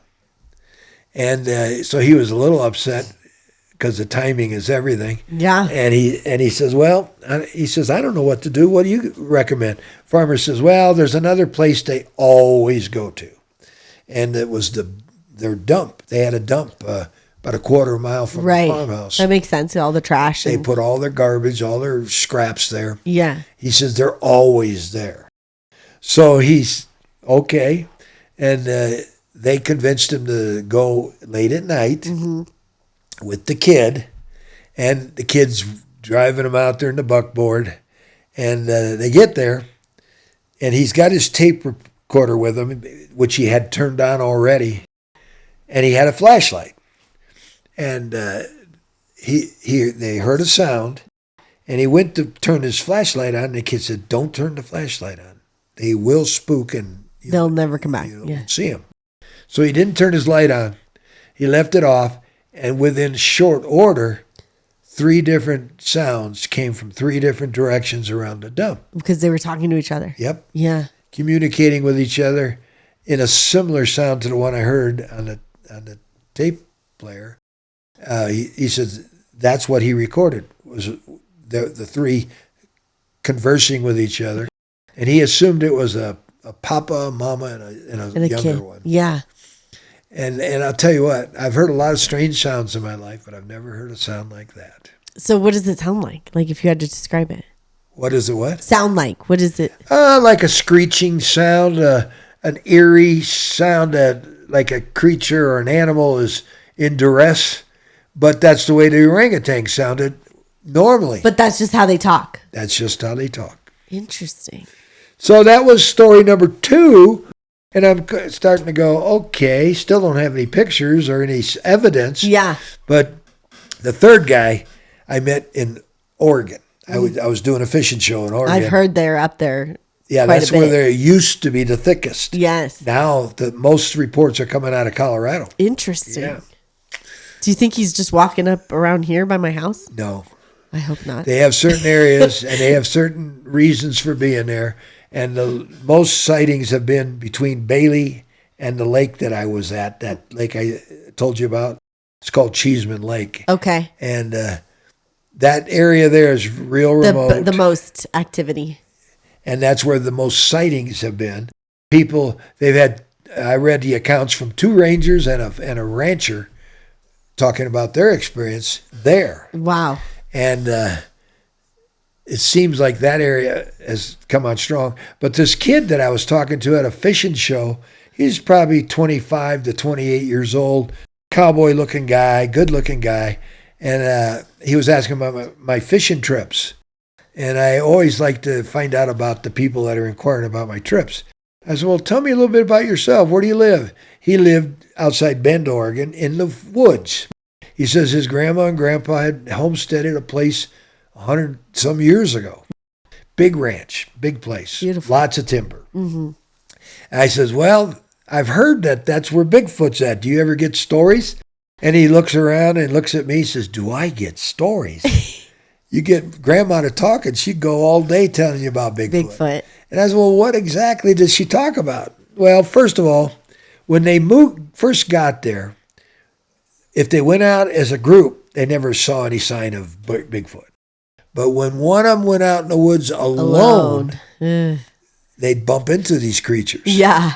And then they'd run back to the ranch, try and gather everybody with their guns and stuff, and never see them again. So they finally realized, you got to leave the guns at home. We're threatening. For them to come. We're threatening whatever it is. So they started doing it the same way they had without guns, and they still weren't seeing them unless it was just one of them walking by around. themselves, yeah. And it was incredible that a creature could be that smart, intelligent. Yeah. But it makes sense because if they're interdimensional, they must read energy. Well, I said, do you believe they're interdimensional? He says, I do now, because Grandma always said that when they all went back to the area they had seen a Bigfoot, they never saw the creature, but they did see a light in the forest, an orb. Crazy. And he said his grandma talked about that orb in the forest all a the lot. time. And I said, well, what did it do? And he said it would be in the spot where they had seen it to begin with, and then it would follow them out of the area to a certain point, and then it would go off, and they wouldn't see it anymore. Just disappear. Whoa. So that was pretty impressive. That is impressive. And I've met half a dozen people. I mean, it makes so much sense to me. So to deny it would be kind of ridiculous. Yeah, people that deny things, they have no experience with it. Right. So why should they speak up for it? Yeah. It's just like aliens. If you've never seen one, you don't believe in it. Right. I've seen them. Okay, so tell me your alien story. I'm ready. My alien story was in Vietnam. Okay. I had a Jeep, no roof to the Jeep. I would sit in the Jeep at night and just look at the stars. Because in Vietnam, because there were no cities around us, we were out in the jungle. Yeah, you saw stars. I saw everything. Real easy to see the sky.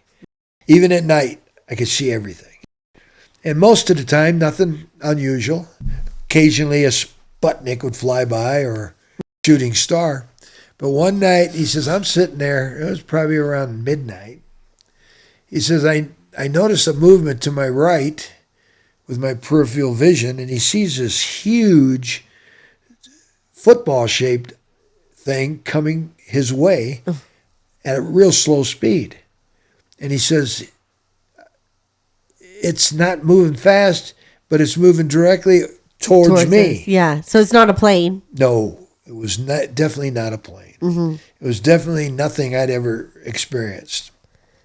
And then when it stopped right over my head, I realized I was seeing a UFO. A UFO. And what I was looking at was a football-shaped item, real doll-like, except in the middle of it, it had really lights. Okay, like a glow. Not bright, just lights in the middle. And it circled the whole thing. And it stopped right over my head. And I'm looking at it going, wow, what in the heck is that? And were you scared? No, I'm not scared of anything. I got Jesus. No. There's nothing to be scared of. Yeah. That's why I think I have the experiences. I'm not afraid. Right. And I don't intend. I've heard that they show themselves to people who won't. And I'm not intending them any harm. They know that.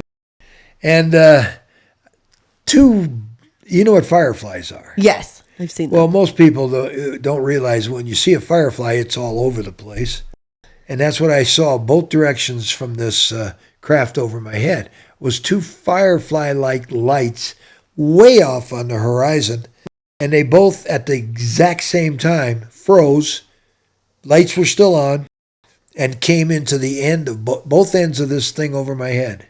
So they went inside. They went inside. Crazy. And as soon as they got inside, the whole thing turned off. Didn't fly off, turned off. And I couldn't see it anymore.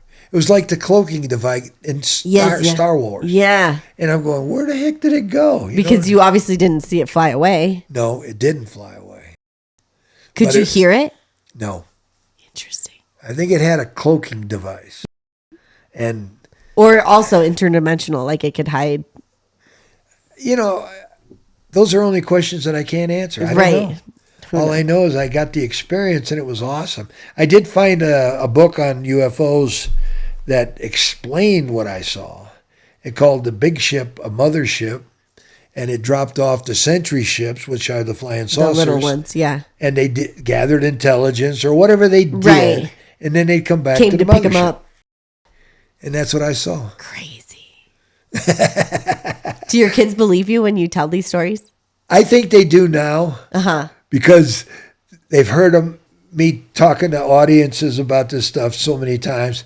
They've never said they didn't believe it. Yeah. And my youngest, when she was in high school, she says, Dad, I need help. And I said, what's the matter, sweetheart? She says, well, I've been telling my friends, her girlfriends, 10th grade, 11th grade, about your experiences with Bigfoot.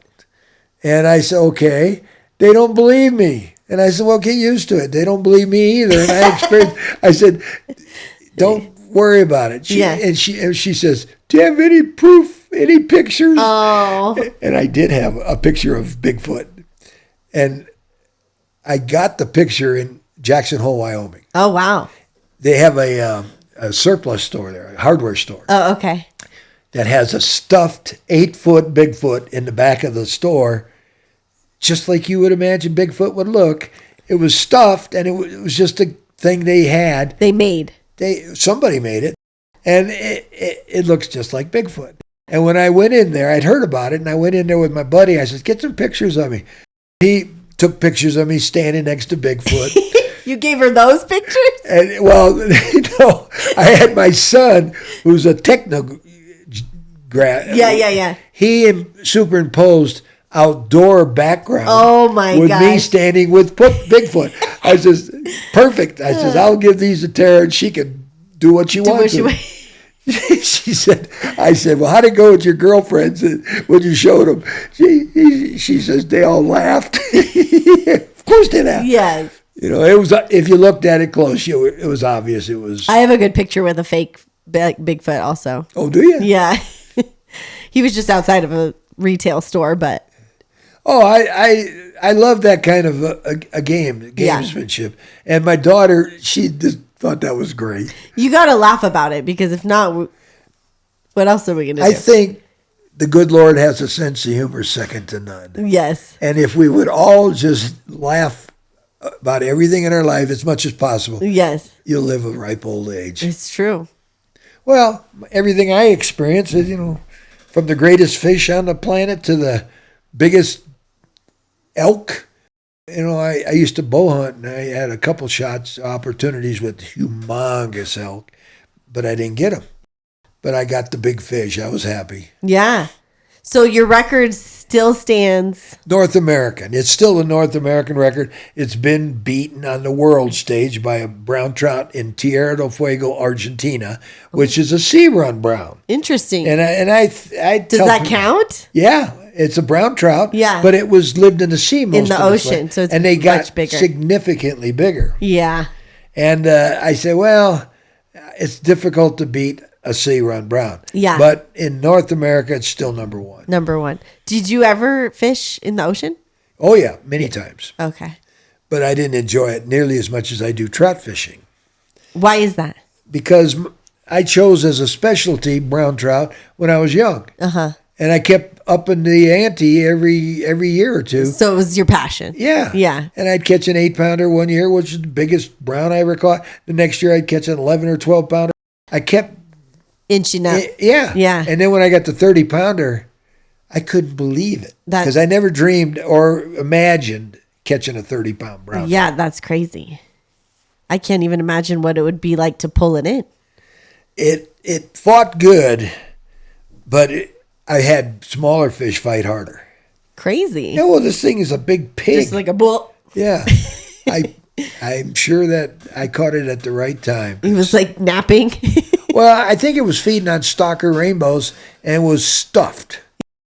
So and why it grabbed my fly, I'll have no idea. Because when the taxidermist mounted it, he said, Joe, your fish had 10 stalker rainbows in its belly and a mass of something else. So, like, why did it even eat? Well, it had a mass of other stuff, which were crustaceans or crayfish or whatever. And it ate my fly as a crayfish, not as a shrimp. Oh. You know, people say, well, why is it called a giant grizzly shrimp then? And the guy who created it, not me, didn't want people to know he was using a crayfish imitation. Interesting. He was keeping it a secret. But it's like a bottom feeder. Absolutely. So he was just chilling on the bottom. Well, where you can. And in that case, I was just letting it sink. I didn't know where the bottom was. And I got to a certain level, and I just started bringing it in, and that fish grabbed it. That's crazy. Well, this was so much fun because your stories, I could sit here for hours and hours and talk. Well, if you ever want to fill in the blanks or hear other stories, you know where I'm at. Yes, we will definitely have you on again. And I appreciate all this. Thank you. I'm so glad that we met. Thank you. I enjoyed it. As you can tell, I enjoy telling my stories. Yes, and they're good ones. Well, that helps a lot. We'll find out, won't we? Yes. Well, I appreciate you. Thank you so much. You bet. Yeah. Are you one of those people that always gets stereotyped and has a really good story to tell? DM me. And don't forget to like and subscribe.